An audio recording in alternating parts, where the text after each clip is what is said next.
Yo, yo, yo, what is up everyone? Welcome back to a brand new video here on the channel. So hope you guys are all having an amazing day today. And this is the first time I've ever made a video on this topic before, because a lot of my viewers are not max players, right?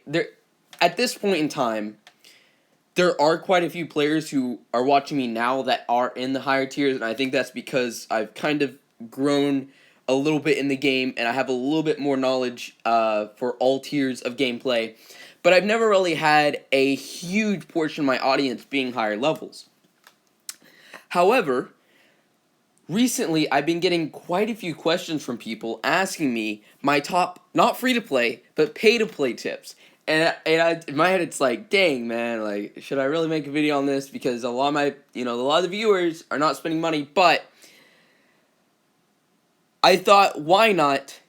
If you don't spend money, this is probably not the best video for you. I'm going to make a free-to-play video right after this one, which will probably be a little bit more helpful for a lot more players. But if you are spending a ton of money, you're getting up, like you're trying to get to top tiers as soon as possible, these are my top tips on how to do so. Alright, so, how to spend money in the game. Oh, great. Okay. First things first.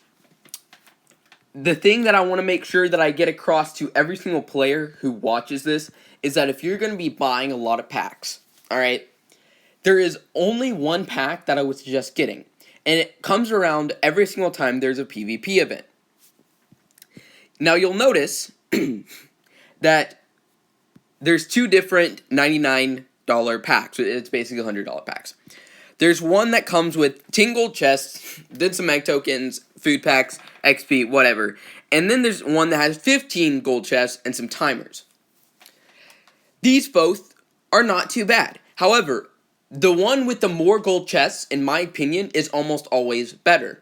Now, these packs are good. However, during PvP events, there is a pack which has 25 gold chests, which is 10 more than this. And it also gives you, I think it's like a 1,250 something egg tokens and then 40 12-hour speed-ups or something like that. That is the pack you want. The one that comes whenever there is a PvP event, which, by the way, they are resetting the event cadence cycle. Thank you, PG. Good job, PG. And I'm not, by the way, guys, I am not making a video on the, them giving out an entire Vanguard tier. I'm not making a video on that. All I'm going to say is I'm not happy about it, but I'm just going to ignore it for now, and I might make a rant video on it later on. So yeah, we'll see about that. But anyways, they're reverting the event cycle, which is really good on them. I'm extremely happy for that. But what that means is that this pack is going to be coming around more often.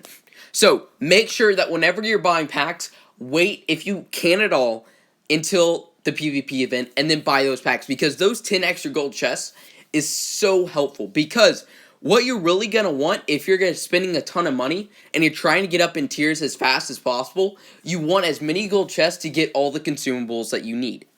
Now, what that also means is, hey, when do you open up the gold chests? Now, if you're a free-to-play player, I always suggest opening them up during major events. Because major events are going to give you those consumables that you need to be successful in those major event, like, prizes, right? And it also gives you, like, egg tokens and all this stuff. However, if you are spending a ton of money and you're trying to get up, the main thing that you're going to need is egg tokens. So, opening them up during the breeding event, I think is going to be the most beneficial for the majority of players who are spending. So let's say you're like level 100, and I know a lot of players who are spending thousands of dollars to get up to past level 300 and get to Vanguard. If you're doing that, you have to, well, I mean, you don't have to, but never open up in Fortification. It is a very bad idea. Second off, the next best one will probably be breeding.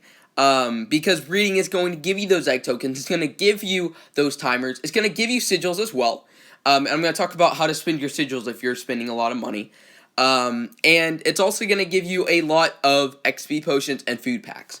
Because I know it can be such a pain when you're trying to, go through tiers. Like, you spend like, okay, so for example, there was one breeding event when I was in Emerald, and I got Ferga, Kyrul, Desi, Pyro, Storm, and then Noctua, all in the same event. And I had to do so many XP runs and so many food runs because I just couldn't get it.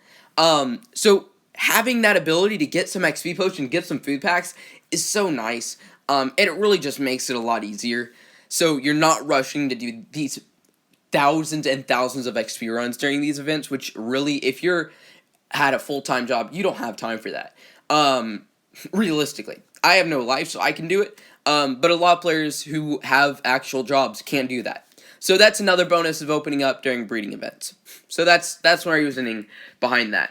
Also, if you're a big spender, make sure you get on a team that has the same mindset.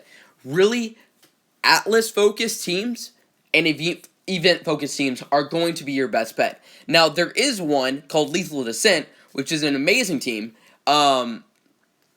They are extremely Atlas-focused, and they are extremely event-focused, and they remain in Diamond 2, and they get first place in all events. They are one of the top Atlas teams. So if you're, like, in the top, if you're, like, past level 300 and you're spending like crazy, that's a really good team to go to. Wiccans of Night, I'm not sure if that's how you pronounce it, but they always do amazing events.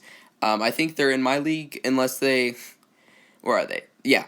They always get first place in events. I think they're more than likely the first place in this event. Always are. So if you can find teams, even if you're like, low level 200, find a team that always does really well in Platinum. Because you want those teams because they're going to give you the most sigils. And if you're spending a lot, they're going to like that. A lot of teams like a heavy spender, So it's never a bad thing. So, bet... What? Okay, this is the first time I've seen them in a league with me that they're not in the... What? No way. They're always in the top, like, they're always first. Alright, so ignore that. Almost always they're in the top, right? I'm just gonna say that. Anyways, great team. I know them as well. But yeah, find a team that is really focused on Atlas and that is really focused on events.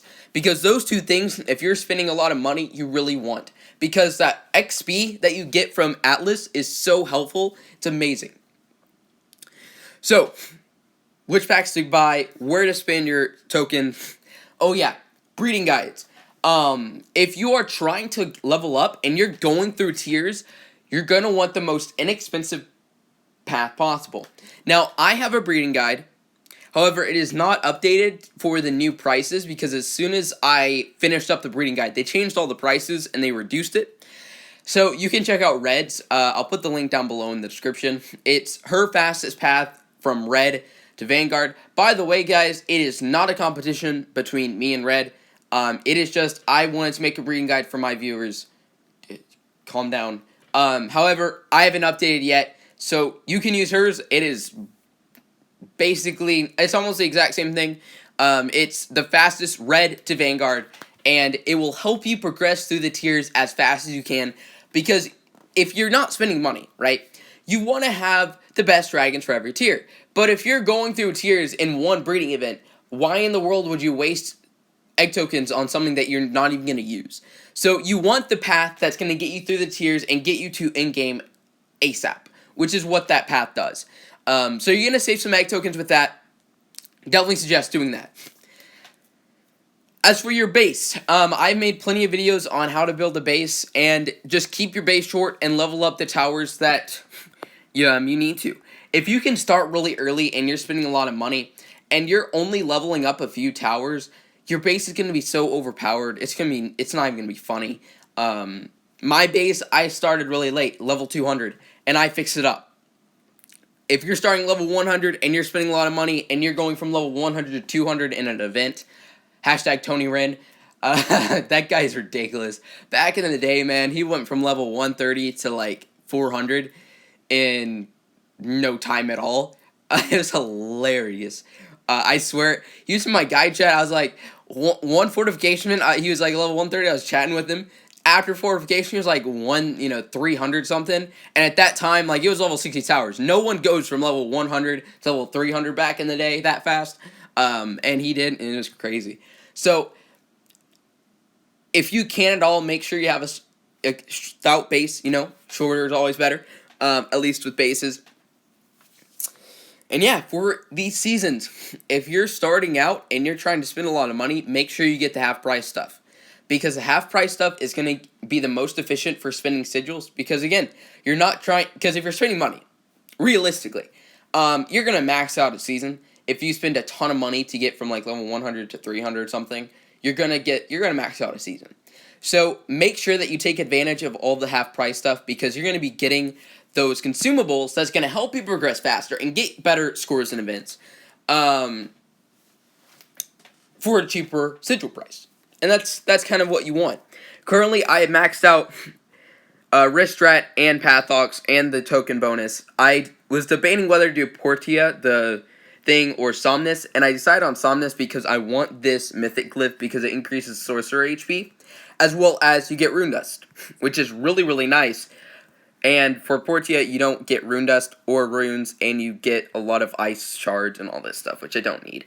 So definitely getting the Somnus. But yeah, anyways, I think that was about it. Those are really my most basic and simple things that if you aren't doing and you're spending a ton of money, I would definitely suggest doing it. If you have any further questions, definitely let me know. This is my in-game name. In-game name is Odin. Pretty simple. If you've messaged me in the past couple of days, I'm sorry. I probably haven't responded. I've actually been sick. Yeah. Been a little bit sick, a little bit under the weather, but I'm okay. I'll live. But yeah. So anyways, hope you guys enjoyed, and I will see you in the next video. Peace out, guys.